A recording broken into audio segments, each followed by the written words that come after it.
ایران اور امریکہ کے درمیان معاہدے کے حتمی نکات کا اعلان جلد متوقع۔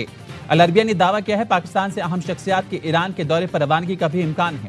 امریکہ ایران معاہدے کے متن کو حتمی شکل دینے کے لیے کام جاری ہے۔ حج کے بعد معاہدے کے حتمی نکات پر مذاکرات کا نیا دور اسلام آباد میں ہوگا۔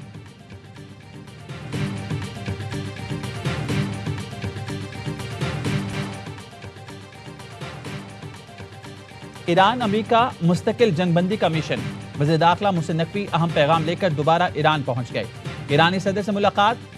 مسعود پزشکیان نے پاکستان کے جاری سفارتی کوششوں کو سراہا۔ وزیر داخلہ محسن نقوی کی پاسداران انقلاب کے سربراہ جنرل احمد وحیدی سے بھی ملاقات ہوئی۔ وزیر داخلہ ایرانی ہم منصب سکندر مومنی سے بھی ملے۔ محسن نقوی ایک ہفتے سے بھی کم وقت میں دوسری بار ایران گئے ہیں۔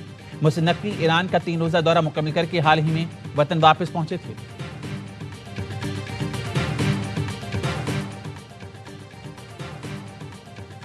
پاکستان کے ذریعے امریکہ کی نئی تجاویز مل گئی۔ ترجمان ایرانی وزارت خارجہ کی تصدیق۔ بتایا وزیر داخلہ محسن نقوی اہم پیغامات کے تبادلے کے لیے ایران کے دورے پر ہیں۔ ایران نے صدر ٹرمپ کے حالیہ بیان پر رد عمل بھی دیا۔ اسماعیل بقائی نے کہا دھمکیوں سے پالیسیوں پر کوئی اثر نہیں پڑتا۔ امریکی حکام اپنی سنجیدگی ثابت کریں۔ منجمد فنڈز کی بحالی، امریکی ناکہ بندی کا خاتمہ، واضح مطالبات، آبِ ہرمز سے گزرنے کے لیے طریقہ کار طے کرنا چاہیے۔ ساحلی ریاستوں کو حق ہے کہ جارحیت کرنے والوں کو ہرمز سے گزرنے نہ دیں۔ A lot of anger now in Iran because people are living so badly. We'd have to open the strait. That would open immediately. But I'm in no hurry. You never think, oh, the midterms, I'm in a hurry. I'm in no hurry. He'll do whatever I want him to do. Iran سے بات چیت آخری مراحل میں ہے۔ معاہدہ نہ ہوا تو پھر حملہ کر دیں گے۔ امریکی صدر ٹرمپ کی صحافیوں سے گفتگو کہا ایران ڈیل سے متعلق کوئی جلدی نہیں، آبِ ہرمز کھولنا پڑے گا۔ ویتنام، افغانستان، عراق میں طویل جنگیں ہوئیں۔ میں نے ایران کا معاملہ 3 ماہ میں نمٹا دیا۔ ایران کو بری طرح سے شکست دی ہے۔ ٹرمپ نے کہا ایران سے متعلق نتنیاہو اور میرے درمیان مکمل اتفاق ہے۔ نتنیاہو کو جو کہیں گے وہ کرے گا۔ چینی صدر سے ملاقات اچھی رہی۔ امریکی صدر نے یہ بھی دعویٰ کیا ہے کہ ایران اب ڈیل کرنا چاہتا ہے۔ جنگ جلد ختم کرنے والے ہیں۔ ایران کے حوالے سے مثبت پیش رفت ہوئی ہے۔ ہم ایران کو جوہری ہتھیار حاصل کرنے سے روکیں گے۔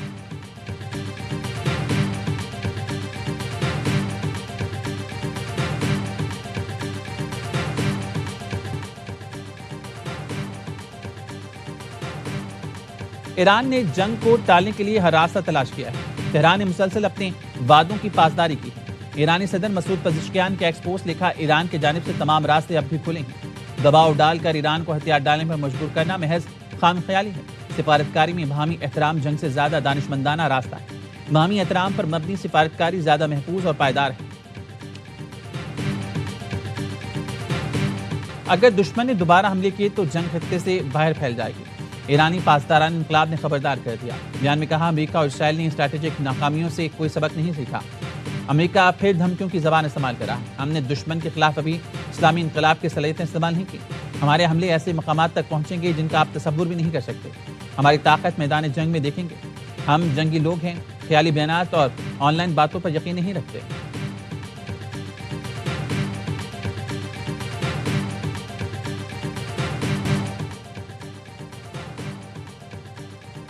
امریکہ ایران کی لڑائی روکنا ضروری ہے۔ مکمل جنگ بندی وقت کی اہم ضرورت ہے۔ چینی صدر کی روسی صدر سے ملاقات میں گفتگو۔ کہا مشرق وسطیٰ میں مزید کشیدگی غیر دانشمندانہ ہوگی۔ روسی صدر پیوٹن نے کہا روس اور چین کو مل کر منصفانہ اور معقول عالمی گورننس سسٹم کی تعمیر کے لیے کام کرنا چاہیے۔ روس چین تعلقات عالمی استحکام برقرار رکھنے میں کردار ادا کر رہی ہیں۔ چین اور روس نے بیجنگ میں جامع اسٹریٹجک روابط کے مشترکہ اعلامیے پر دستخط کر دی۔ روس اور چین نے امریکہ کا گولڈن ڈوم منصوبہ عالمی اسٹریٹجک توازن کے لیے خطرہ قرار دے دیا۔ مشترکہ بیان میں کہا امریکہ نے جوہری ہتھیاروں کے توازن کو خطرے میں ڈال دیا۔ امریکی دفاعی نظام جارحانہ صلاحیت کو تقویت دیتا ہے۔ جوہری ہتھیاروں کی نئی دوڑ کے خدشات میں اضافہ ہو گیا۔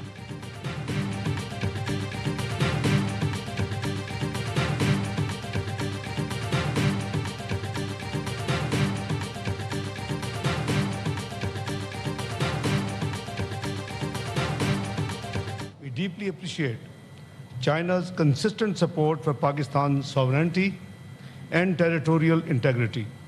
Likewise, Pakistan upholds the One China principle and on all its core interests.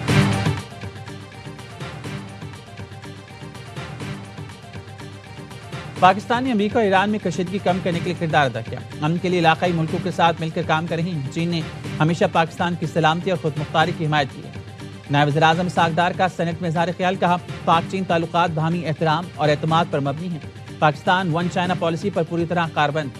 C pack phase 2 کا آغاز ہو چکا. نائب وزیر اعظم نے چین کے وفد کو سینٹ میں خوش آمدید کہا. وزیر اعظم شہباز شریف 24 سے 26 مئی تک چین کا دورہ کریں گے. وزیر اعظم کے دورے کے دوران $5 ارب کے معاہدوں کی تیاریاں شروع کر دی گئی.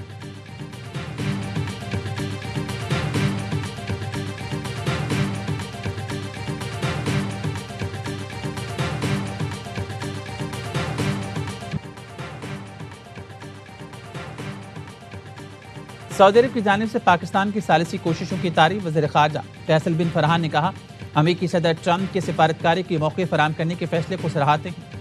جہاز رانی کی سلامتی اور ایک قابل قبول معاہدے تک پہنچنے کا موقع فراہم کیا گیا.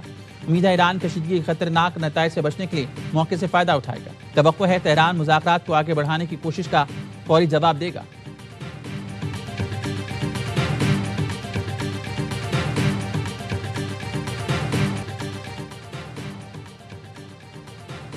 پشاور میں ناردرن بائی پاس کے قریب مبینہ پولیس مقابلہ. 3 گرفتار ملزمان مارے گئے. سی سی پی او میاں سعید کے مطابق گرفتار ملزمان کو چھڑانے کے لیے تھانہ مچھلی گیٹ کی تفتیشی ٹیم پر حملہ کیا گیا. حملہ آوروں کی فائرنگ سے کالعدم تنظیم کے گرفتار 3 کارندے ہلاک ہو گئے. فائرنگ کے دوران ایس ایچ او اور اہلکار بلٹ پروف جیکٹ ہیلمٹ کے باعث محفوظ رہے. تفتیشی ٹیم گرفتار ملزمان کو نشاندہی کے لیے لے جا رہی تھی. مفرور حملہ آوروں کی گرفتاری کے لیے ورسک ڈویژن پولیس کا سرچ آپریشن جاری. بڑی ڈیلر کے گھاگ بھی بڑے. کوکین ڈیلر پنکی کے بڑے کسٹمر سے متعلق اہم انکشافات. قومی اسمبلی کی قائمہ کمیٹی کو بتایا گیا پنکی کے رابطوں میں 881 اہم شخصیات کے نام بھی سامنے آئے ہیں. فہرست میں بڑے شہروں کے نامور شخصیات شامل. نجی کمپنیز کے مالک، سی ای اوز، پارٹی بوائز، سیاستدان، بیوروکریٹ بھی پنکی کے گھاگ نکلے. شوبز انڈسٹریز کی بیشتر شخصیات بھی پنکی سے منشیات خریدتی تھیں. پنکی کا سب سے مسلسل رابطہ تھا. تحقیقاتی اداروں نے خریداروں کے نام، نمبرز اور گھر کے پتے حاصل کر لیے.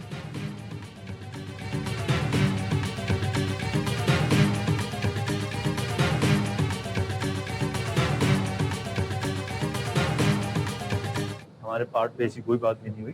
جب کورٹ میں وہ پیش ہوئی ہے تو اس نے وہ وہاں پہ یہ بات کی ہے اور وہ چونکہ بہت چلاک ملزمہ ہے ریمانڈ کو ڈینائی کرنے کے لیے، اور یہی بات اس کے وکیل نے بھی کی، لیکن اس کا حقیقت سے کوئی تعلق بھی نہیں ہے. ابھی تو آن گوئنگ انویسٹیگیشن ہے، ابھی تو چیز اس ریمانڈ میں ہے. پنکی کیس کا دائرہ کار بڑھ رہا ہے. تفتیش مکمل ہونے میں وقت لگے گا. صرف سندھ نہیں، پنجاب پولیس کے افسران کے نام بھی سامنے آ رہے ہیں. ایڈیشنل آئی جی کراچی آزاد خان کی پارلیمنٹ کمیٹیوں کو بریفنگ کے بعد گفتگو. کہا کسی قسم کا دباؤ نہیں، کسی کو بھی معاف نہیں کیا جائے گا. تفتیش مکمل ہونے تک نہیں بتا سکتے ملزمہ انمول کے پیچھے کون ہے. قومی اسمبلی کی قائمہ کمیٹی کو بریفنگ میں کہا انمول اور پنکی کیس میں کچھ نام سامنے آئے ہیں. راجہ پرویز کا نام کسی بھی سطح پر سامنے نہیں آیا. کسی کی کردار کشی نہیں کریں گے. اگر اپی نے پوچھا گرفتاری لاہور سے ہوئی تو کراچی سے کیوں ظاہر کی گئی؟ آئی جی نے بتایا گرفتاری لاہور نہیں کراچی سے ہوئی. آزاد خان نے سینٹ کمیٹی برائے داخلہ کو بتایا کہ اس کا دائرہ کار بڑھاتا جا رہا ہے. تفتیش مکمل ہونے میں وقت لگے گا. جسمانی ریمانڈ کے دوران کافی چیزیں سامنے آئی ہیں. ایسے کیسز کی تلاش ہے جن میں منشیات کی وجہ سے موت ہوئی ہے.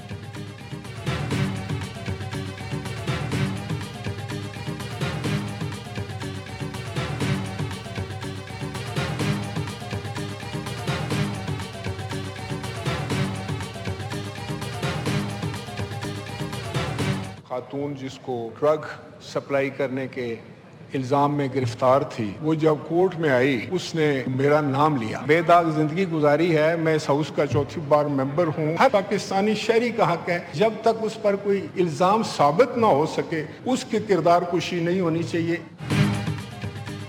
سوشل میڈیا کی حدود مقرر کی جائے. جرم ثابت ہونے تک کسی کی کردار کشی نہیں ہونی چاہیے. منشیات کیس میں گرفتار خاتون پنکی نے میرا نام لیا، لیکن اس کے وکیل نے خود وضاحت کر دی. راجہ پرویز اشرف کا قومی اسمبلی میں اظہار خیال. کہا میرا دامن صاف ہے. ڈر ہے کوئی اور ایسی سازش کا شکار نہ ہو. بلا وجہ پگڑیاں اچھالنے والوں کے خلاف سخت کارروائی ہونی چاہیے. ملک سے فیک نیوز کا مکمل خاتمہ ہونا ضروری ہے. ڈرگ ڈیلر انمول اور پنکی کے الزامات کے قومی اسمبلی میں تذکرہ. راجہ پرویز اشرف کی قائمہ کمیٹی کے اجلاس میں بھی شرکت. کہا معلوم ہوا کہ کوئی پولیس افسر ملزمہ کو مجھ پر الزام لگانے کے لیے پریشان کر رہا ہے. کمیٹی میں اس لیے آیا ہوں تاکہ جان سکوں کون لوگ ملزمہ پر دباؤ ڈال رہے ہیں.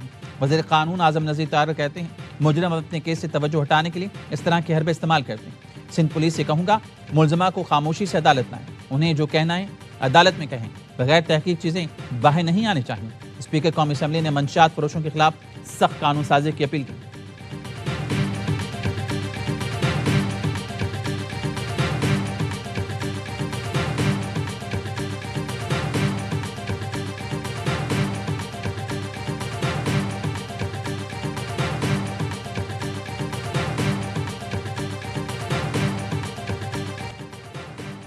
انمول اور پنکی کے علاوہ کراچی میں 70 منشیات فروش آن لائن منشیات فروخت کر رہے ہیں۔ قانون نافذ کرنے والے ادارے کی رپورٹ یاوہ نیوز پر۔ منشیات فروش اسکول، کالج، یونیورسٹیز میں آئس، کرسٹل، ویٹ سپلائی کرتے ہیں۔ رپورٹ کے مطابق درخشاں تھانے کی حدود میں انمول پنکی منشیات کا کاروبار کرتی ہے۔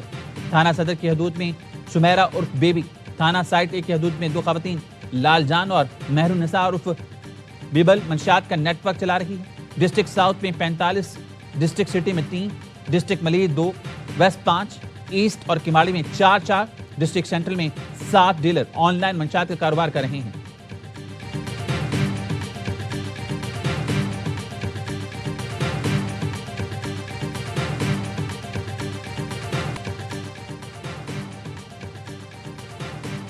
اور عید قربان کے لیے لگائی گئی مویشی منڈیوں میں لائے گئے بھاری بھرکم جانور خریداروں کی توجہ کا مرکز بن گئے۔ ساہیوال نسل کے ببلو بیل نے چنیوٹ کے مویشی منڈی میں دھوم مچا دی۔ کوئٹہ کی مویشی منڈی میں آنے والے خریدار جانوروں کی قیمتیں سن کر حیران۔